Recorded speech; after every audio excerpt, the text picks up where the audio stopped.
بسم اللہ الرحمن الرحیم الحمد للہ رب العالمین والصلاة والسلام علی اشرف الانبیاء والمرسلین نبینا محمد وعلی آلہ وصحبہ اجمعین اما بعد فاعوذ باللہ من الشیطان الرجیم ان الذین یؤذون اللہ ورسولہ لعنہم اللہ فی الدنیا والآخرہ واعد لهم عذابا مہینا۔ برادران اسلام، بزرگ اور اسلامی بھائیوں، آج توہین رسالت کی شرعی سزا کے سلسلے میں میں اپنی گزارشات قرآن کے حوالے سے، نبی کریم صلی اللہ علیہ وسلم کی احادیث کے حوالے سے اور ائمہ کرام کے اقوال کے حوالے سے بیان کرنا چاہتا ہوں۔ نبی کریم صلی اللہ علیہ وسلم کی عزت و حرمت کی پاسداری ایک مسلمان کے لیے متاع عزیز ہے۔ مسلمان سب کچھ برداشت کر سکتا ہے، لیکن اپنے نبی کی اہانت، بے ادبی، گستاخی و ایذا رسانی نہیں برداشت کر سکتا، کیونکہ محبت رسول اس کے ایمان کا حصہ اور اس کے نزدیک عظیم ترین سرمایہ ہے، جسے ضائع کر کے وہ اللہ تعالیٰ کی لعنت کا متحمل نہیں ہو سکتا۔ فرمان رب ذوالجلال ہے، ان الذین یؤذون اللہ ورسولہ لعنہم اللہ فی الدنیا والآخرہ واعد لهم عذابا مہینا۔ جو لوگ اللہ اور اس کے رسول کو اذیت دیتے ہیں، ان پر دنیا و آخرت میں اللہ نے لعنت کی ہے اور ان کے لیے رسوا کن عذاب ہے۔ نبی کریم صلی اللہ علیہ وسلم کا مسلمانوں سے اور مسلمانوں کا رسول اللہ صلی اللہ علیہ وسلم سے جو تعلق ہے، وہ تمام دوسرے انسانی تعلقات سے بالا تر نوعیت کا ہے۔ کوئی رشتہ اس رشتے سے، کوئی تعلق اس تعلق سے جو نبی اور مسلمانوں کے درمیان ہے، ذرہ برابر بھی کوئی نسبت نہیں۔ نبی کریم صلی اللہ علیہ وسلم مسلمانوں کے لیے ان کے ماں باپ سے بھی بڑھ کر شفیق و رحیم ہیں، خود ان کی اپنی ذات سے بھی بڑھ کر ان کے خیر خواہ ہیں۔ ان کے ماں باپ، ان کے بیوی بچے انہیں نقصان تو پہنچا سکتے ہیں، ان کے ساتھ خود غرضی کر سکتے ہیں، انہیں گمراہ کر سکتے ہیں، انہیں غلط کام کرنے پر مجبور کر سکتے ہیں، انہیں جہنم میں ڈھکیل سکتے ہیں، مگر رسول اللہ صلی اللہ علیہ وسلم ان کے حق میں وہی بات کریں گے جن میں ان کے لیے دنیا و آخرت میں فلاح و بہبودی ہو۔ وہ خود حماقتیں کر کے اپنے آپ کو نقصان تو پہنچا سکتے ہیں، لیکن نبی کریم صلی اللہ علیہ وسلم ان کے لیے وہی کچھ تجویز کریں گے جو فی الواقع ان کے حق میں نافع ہو۔ جب معاملہ ایسا ہی ہے تو نبی کریم صلی اللہ علیہ وسلم کا مسلمانوں پر حق بنتا ہے کہ وہ آپ کو اپنے ماں باپ، اولاد اور اپنی جان سے بھی بڑھ کر عزیز رکھیں، دنیا کی تمام چیزوں سے زیادہ آپ سے محبت رکھیں، اپنی رائے پر آپ کی رائے کو،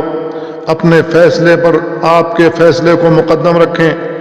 اور آپ کے ہر حکم کے آگے سر تسلیم خم کیے رہیں۔ اس طریقے سے وہ حقیقی مومن بن کر زندگی گزاریں گے اور آخرت میں اپنے نبی کے رفاقت پا سکیں گے۔ یہ ایک تاریخی حقیقت ہے کہ جہاں ہر دور اور ہر عہد میں محبوب کائنات صلی اللہ علیہ وسلم کے حضور ان پر فدا ہونے والے گلہائے عقیدت اور محبت پیش کرتے رہے ہیں،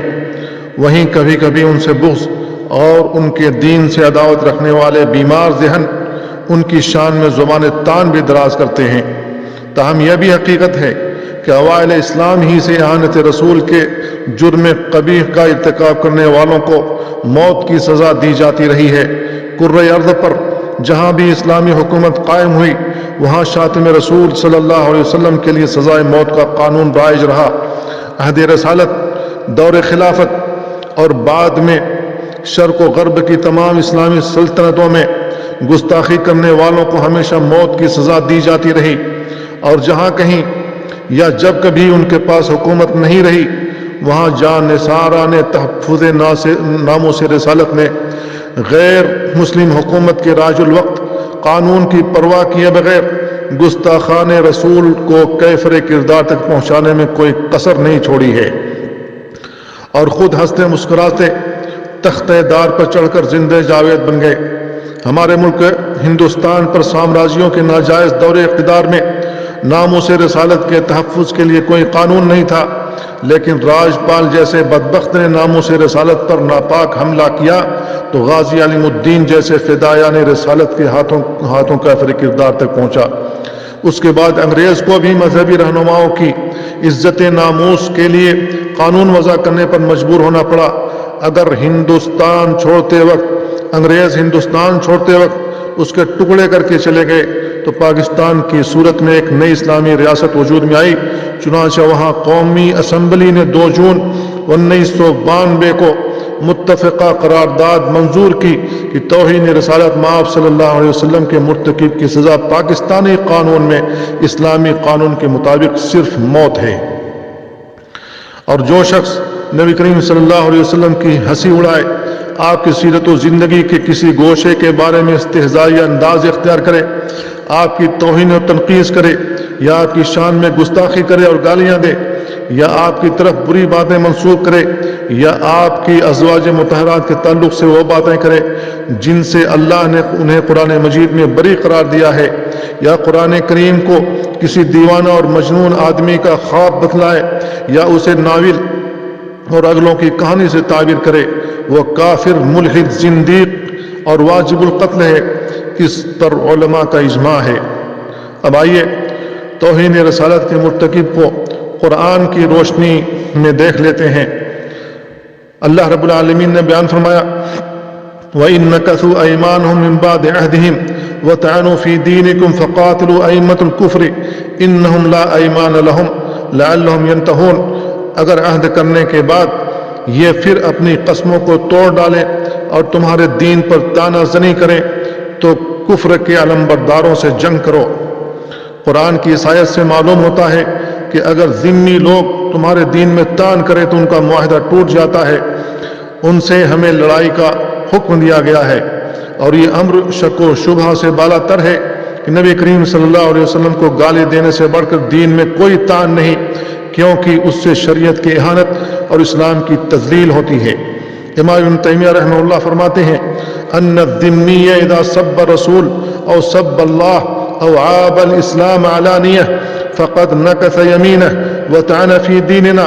لا خلاف بین المسلمین انہ یعاقب علی ذلک ویؤدب علیہ۔ یعنی ذمی شخص اگر اللہ یا رسول اللہ صلی اللہ علیہ وسلم کو گالی دے یا علانیتاً اسلام پر عیب لگائے تو اس نے طعن فی الدین کا ارتکاب کر کے اپنی قسم توڑ ڈالی، اس لیے بلا نزاع اسے سزا دی جائے گی اور اس کی تادیب کی جائے گی۔ اللہ رب العالمین نے دوسری آیت میں بیان فرمایا ان الذین یؤذون اللہ ورسولہ لعنہم اللہ فی الدنیا والآخرہ واعد لهم عذابا مہینا۔ جو لوگ اللہ اور اس کے رسول کو اذیت دیتے ہیں ان پر دنیا اور آخرت میں اللہ نے لعنت کی ہے اور ان کے لیے رسوا کن عذاب ہے۔ یہ آیت اس امر پر دلالت کرتی ہے کہ اللہ اور اس کے رسول کو اذیت دینے والا واجب القتل ہے، معاہدہ بھی اس کو نہ بچا سکے گا، اس لیے کہ ہم نے معاہدہ اس بات پر نہیں کیا تھا کہ وہ اللہ اور اس کے رسول کو ایذا پہنچائے۔ اس کی وضاحت اس حدیث سے ہوتی ہے جس میں رسول اللہ صلی اللہ علیہ وسلم نے فرمایا تھا من لکعب بن الاشرف فإنه قد آذى الله ورسوله قال محمد بن مسلمہ اتحب ان اقتله یا رسول اللہ قال نعم۔ یعنی کعب بن اشرف کے قتل کی کون ذمہ داری قبول کرتا ہے؟ اس نے اللہ اور اس کے رسول کو ایذا پہنچائی ہے۔ تو محمد بن مسلمہ رضی اللہ تعالیٰ عنہ کھڑے ہوئے اور کہا کہ اے اللہ کے رسول کیا آپ پسند کرتے ہیں کہ میں اسے قتل کر دوں؟ تو آپ نے فرمایا ہاں۔ یہ بخاری اور مسلم کی روایت ہے۔ اس حدیث میں نبی کریم صلی اللہ علیہ وسلم نے مسلمانوں کو ایک یہودی کے قتل کا حکم دیا جس نے رسول اللہ صلی اللہ علیہ وسلم سے معاہدہ کیا ہوا تھا، لیکن محض اللہ اور اس کے رسول کو ایذا دینے کی وجہ سے اسے قتل کر دیا گیا۔ معاہدہ بھی اسے نہ بچا سکا، کیونکہ ذمیوں کو اسلامی ریاست میں ان کے اپنے مذہب کے مطابق عمل کی تو اجازت ہے، لیکن انہیں اللہ اور اس کے رسول کو ایذا پہنچانے اور دین اسلام اور قرآن کی حرمت کو پامال کرنے کا کوئی حق نہیں ہے۔ یہ ان کے اس پروردگار کا حکم ہے جس نے انہیں پیدا کیا، انہیں زندگی بخشی، انہیں مال و اولاد سے نوازا اور ان پر ان گنت نعمتیں نچھاور کی ہیں۔ اسی پروردگار کا حکم یہ بھی ہے کہ جب وہ اللہ اور اس کے رسول کی حرمت کو پامال کریں تو ان کی زندگی بھی پامال کر دی جائے گی۔ یہ دنیا میں ان کے لیے بطور سزا ہے اور آخرت میں اس سے بھی بھیانک سزا کے وہ مستحق ہوں گے۔ تیسرے آیت میں اللہ رب العالمین نے بیان فرمایا یقولون لئن رجعنا الى المدینة لیخرجن الاعز منها الاذل وللہ العزة ولرسولہ وللمؤمنین ولکن المنافقین لا يعلمون۔ وہ کہتے ہیں کہ اگر اب لوٹ کر مدینہ جائیں گے تو ہر عزت والے وہاں کے ذلت والوں کو نکال دیں گے۔ سنو، عزت تو صرف اللہ اور اس کے رسول اور مومنوں کے لیے ہے، لیکن یہ منافقین نہیں جانتے۔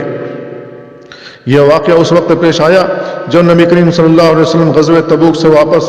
آ رہے تھے تو منافقوں کے سردار عبداللہ بن ابی بن سلول اور اس کے ساتھیوں نے آپس میں اس قسم کی گفتگو کی۔ عبداللہ بن ابی کے بیٹے جو مسلمان ہو چکے تھے، انہیں جب اس کا علم ہوا تو وہ اپنے باپ کی گردن پر تلوار رکھ کر گویا ہوئے کہ اگر تو نے یہ بات کہی ہے تو میں تجھے ابھی قتل کرتا ہوں، ورنہ تو اس سے توبہ کر اور اقرار کر کہ تو خود ذلیل ہے، اللہ اور اس کے رسول عزت والے ہیں۔ قرآن کریم کی اس آیت سے واضح ہو گیا کہ اگر کوئی منافق تنہائی میں بھی نبی کریم صلی اللہ علیہ وسلم کے متعلق صرف اتنی ہی بات کرے کہ پیغمبر اس کے ساتھی ذلیل ہیں، عزت والے نہیں، تو اس کو مستحق قتل شمار کیا جائے گا۔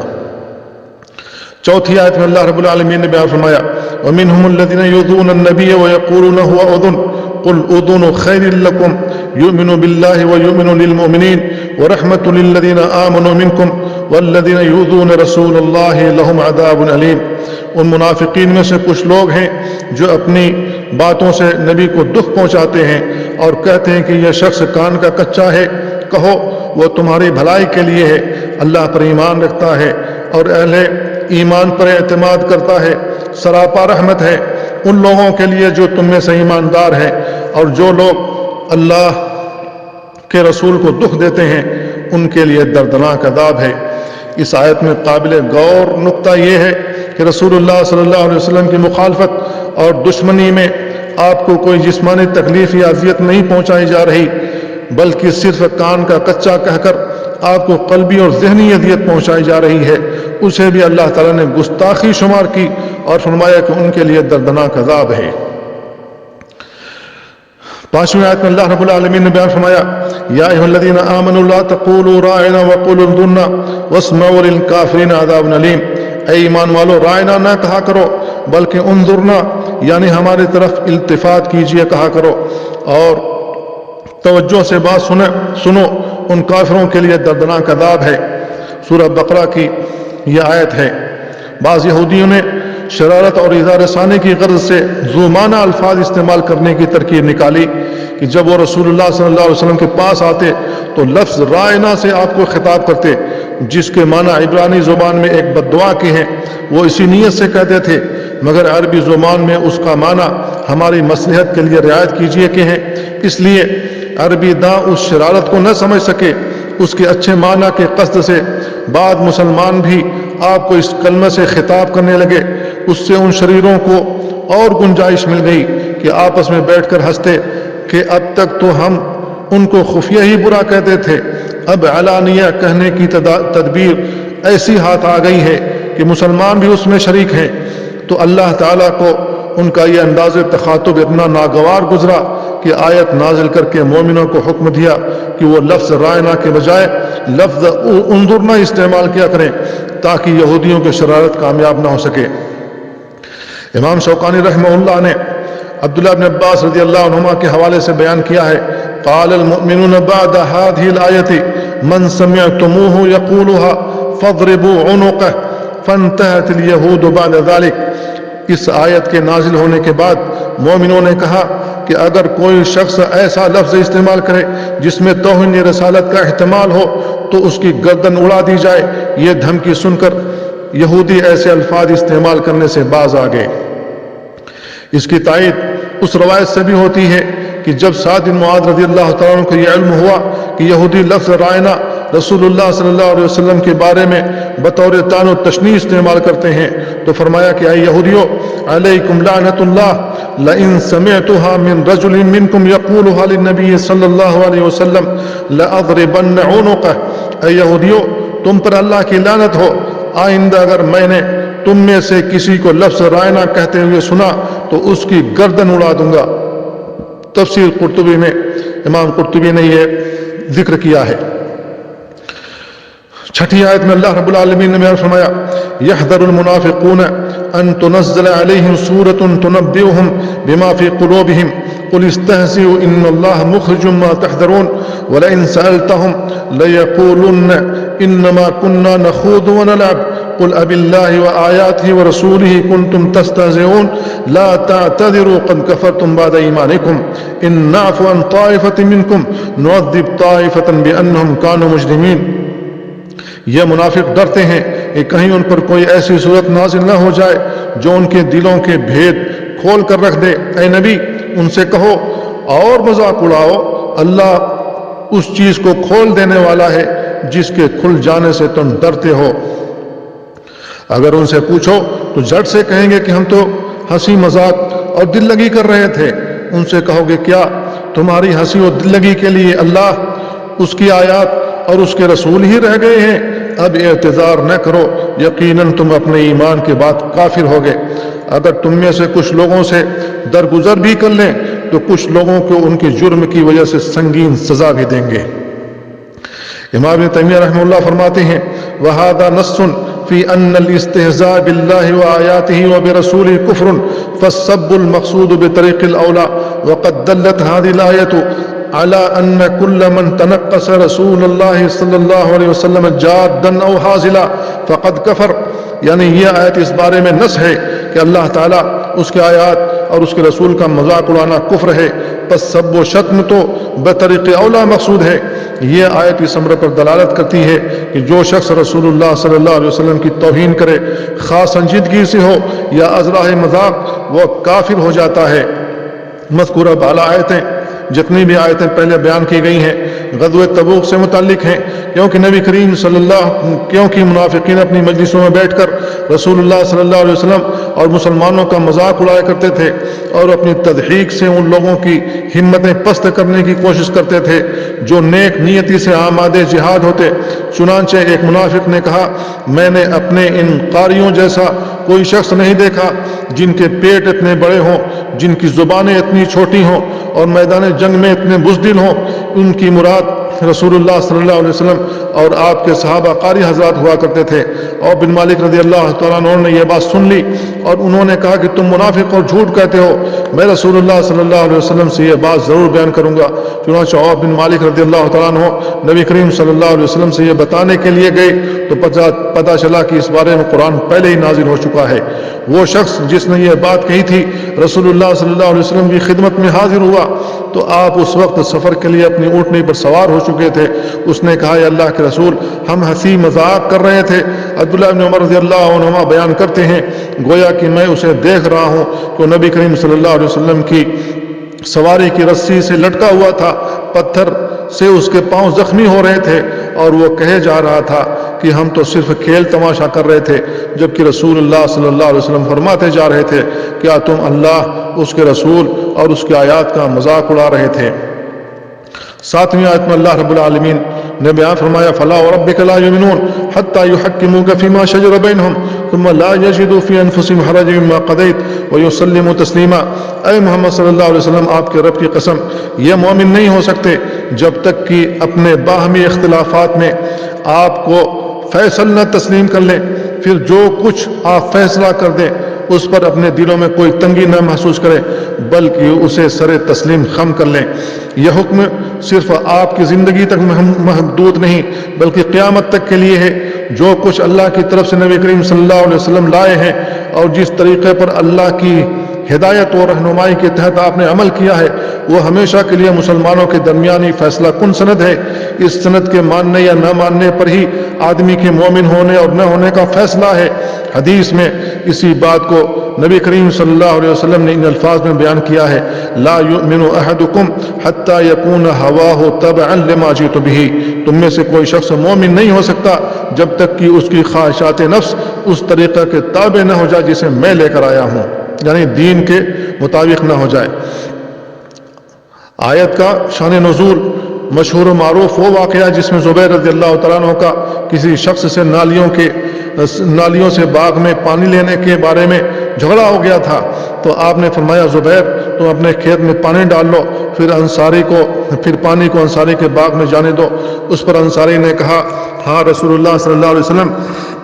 یہ تو آپ کی پھوپھی کے لڑکے ہیں اس لیے آپ نے ایسا کہا ہے۔ یہ سن کر آپ کا چہرہ سرخ ہو گیا اور فرمایا کہ زبیر تم پانی ڈال لو، پھر پانی کو روکے رکھو یہاں تک کہ باغ کی دیواروں تک پہنچ جائے، پھر اپنے پڑوسی کی طرف چھوڑ دو۔ پہلے تو نبی کریم صلی اللہ علیہ وسلم نے ایک ایسی صورت نکالی تھی جس میں زبیر رضی اللہ تعالیٰ عنہ کو تکلیف نہ ہو اور انصاری کو کشادگی ہو جائے، لیکن جب انصاری نے اسے اپنے حق میں بہتر نہ سمجھا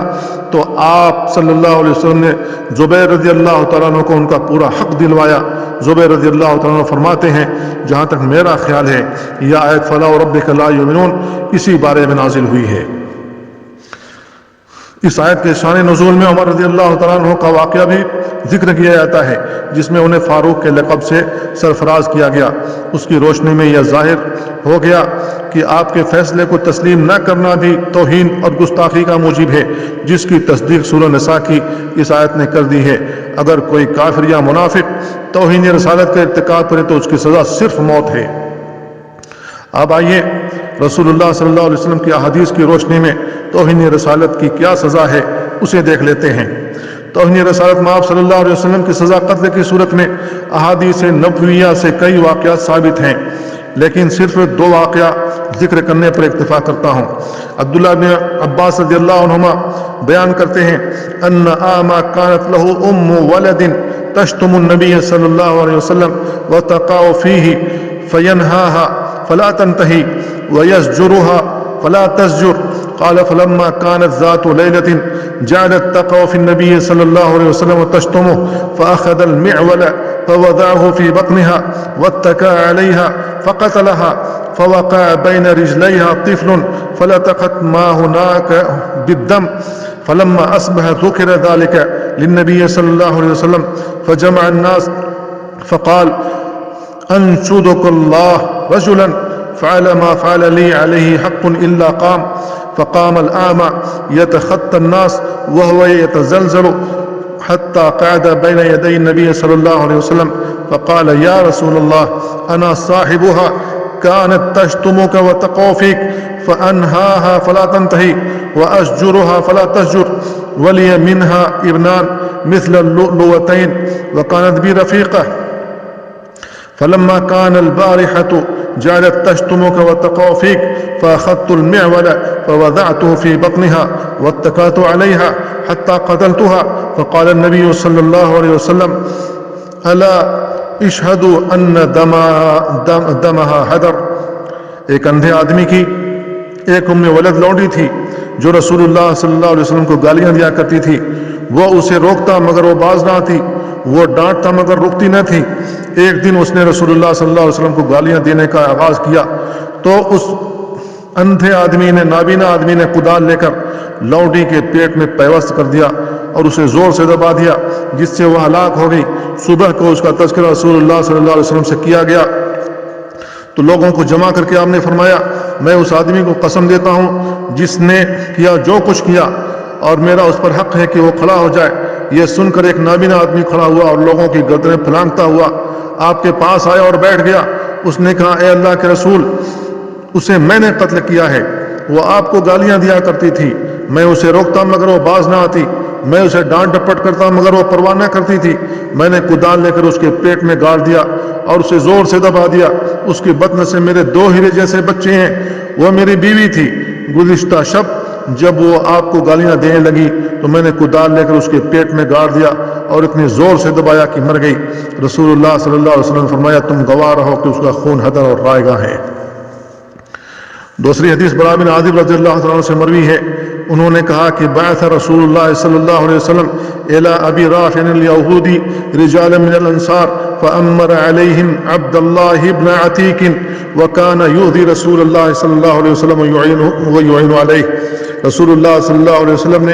ابو رافع یہودی کو قتل کرنے کے لیے چند انصار کا انتخاب فرمایا، جس پر امیر عبداللہ بن عتیق کو مقرر کیا گیا۔ ابو رافع رسول اللہ صلی اللہ علیہ وسلم کو ایذا دیتا تھا اور آپ کے خلاف لوگوں کی مدد کیا کرتا تھا۔ ابو رافع بڑا مالدار یہودی تاجر تھا۔ ابو رافع اس کی کنیت تھی، عبداللہ الحق اس کا نام تھا، سلام بن ابی الحقیق بھی کہتے ہیں۔ خیبر کے قریب گڑھی میں رہتا تھا۔ رسول اللہ صلی اللہ علیہ وسلم کا سخت دشمن تھا اور طرح طرح سے آپ کو ایذا اور تکلیف پہنچاتا تھا۔ کعب بن اشرف کا معین و مددگار تھا۔ یہی شخص غزوہ احزاب میں قریش مکہ کو مسلمانوں پر ابھار کر لایا تھا اور بہت زیادہ ان کی مالی مدد کی تھی۔ ہمیشہ رسول اللہ صلی اللہ علیہ وسلم مسلمانوں کی عداوت میں پیسہ خرچ کیا کرتا تھا۔ حافظ ابن حجر رحمہ اللہ نے لکھا ہے کہ ابو رافع کے قتل کے لیے عبداللہ بن عتیق، مسعود بن سنان، عبداللہ بن انیس، ابو قتادہ، حارث بن ربعی اور خزائی بن اسود رضی اللہ عنہم کو روانہ کیا گیا۔ عبداللہ بن عتیق رضی اللہ تعالیٰ عنہ کو ان پر امیر مقرر کیا گیا اور انہیں تاکید تھی کسی بچہ اور عورت کو ہرگز نہ قتل کریں۔ امام طبری رحمہ اللہ نے لکھا ہے کہ نصف جمادی الاخری 3 ہجری کو عبداللہ بن عتیق رضی اللہ تعالیٰ عنہ میں اپنے رفقا کے خیبر کی جانب روانہ ہوئے تھے۔ یاد رہے کہ کعب بن اشرف یہودی کا قتل بھی اسی توہین رسالت مآب صلی اللہ علیہ وسلم کا نتیجہ تھی۔ اب آئیے توہین رسالت کے مرتکب کو ائمہ کی اقوال کی روشنی میں دیکھ لیتے ہیں۔ امام ابن تیمیہ رحمہ اللہ فرماتے ہیں ان من سب النبی صلی اللہ علیہ وسلم من مسلم او کافر فانه يجب قتله هذا مذهب عليه عامة اهل العلم۔ قال ابن المنذر اجمع عوام اهل العلم على ان حد من سب النبي صلی اللہ علیہ وسلم القتل، ومن قاله مالك والليث واحمد واسحاق وهو مذهب الشافعي، وقد حكى ابو بكر الفارسي من اصحاب النبي من اصحاب الشافعي اجماع المسلمين على ان حد من سب النبي صلى الله عليه وسلم القتل۔ قال الخطابي لا اعلم احد من المسلمين اختلف في وجوب قتله۔ وقال محمد بن سحنون اجمع العلماء على ان شاتم النبي صلى الله عليه وسلم والمنتقص له كافر، والوعيد جاء عليه بعذاب الله له، وحكمه عند الأمة القتل، ومن شك في كفره وعذابه كفر۔ عام اہل علم کا مذہب ہے کہ جو آدمی چاہے مسلمان ہو یا کافر نبی کریم صلی اللہ علیہ وسلم کو گالی دے واجب القتل ہے۔ امام المنذر رحمہ اللہ نے عام اہل علم کا اجماع نقل کیا ہے کہ جو آدمی نبی کریم صلی اللہ علیہ وسلم کو گالی دے اس کی حد صرف قتل ہے،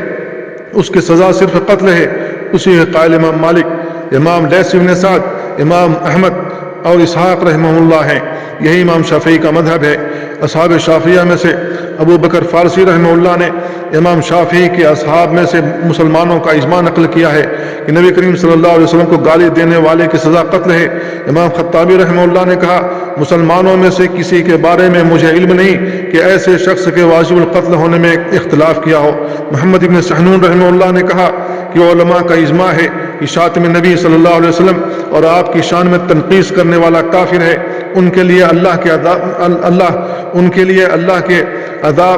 کا عذاب ہے